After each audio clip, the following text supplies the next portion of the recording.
Mike, how would you categorize a trend for the food industry?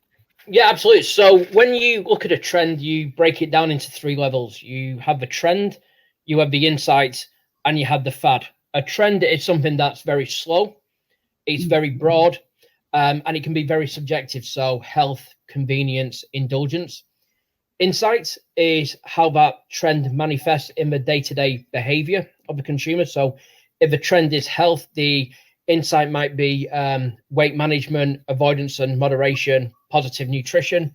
And a fad is a spike in that insight that tends not to be sustainable, but is something that helps make the trend more valuable in the eyes of the consumer. It prompts short-term buying behavior. So, for example, you could look at the coconut water diet craze, for example, was something that wasn't sustainable, but actually something that spikes interest in the importance of positive nutrition. Sometimes a fad can become an insight depending on its mainstream acceptance. But that's what a trend is. It's something that's constantly evolving, but very broad and evolving at a slow pace. Yeah, I would agree. I think also trends that are validated over time are also ones that have the ability to change organizations, business, and lifestyle. They affect change. They're not just like a blip on the radar. They have some legs to them, and they typically dictate strategy. So I don't know, Gareth, if you feel that lines up with your experience.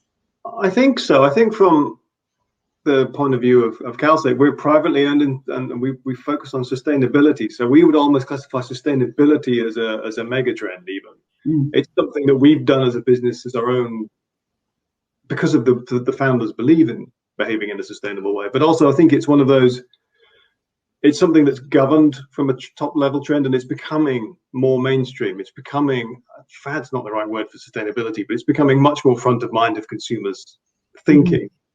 And then you're sort of merging all, I don't know if you, Mike, you're the expert. You tell me if you can merge 3 things into one great big movement, but it's definitely coming front of center of what we see. Yeah, absolutely. I mean, trends are often interlinked, especially at the insight level. When you look at, say, something like ethicality, it can be associated with health. It can actually also be associated with premium and indulgence. We see a lot of ethical luxury brands these days. And again, trends can often, there's some trends that directly conflict with each other, but there's actually a lot of trends that integrate. And I think you're absolutely right with sustainability. It's almost becoming something now that transcends upon just a small proportion of consumers who are genuinely altruistic to actually most consumers now are generally concerned about the environment. They've seen high levels of damage done to the environment over the last couple of decades. COVID-19 is something that's absolutely accelerated that, where people have said it's the state of the environment, something that's contributed to the widespread damage. And actually, this isn't good for my health. This isn't good for the wider environment and future generations. And actually, sustainability is something that's increasingly tying all of these trends together. That's a really great point. I also think that, from a generational and demographic standpoint, the idea of socially conscious eating and the circularity of the food chain really appeals to Generation Z and the millennial generation because they're much more educated. They want to understand where their food comes from and what are the, like you said, what are the ethics behind it.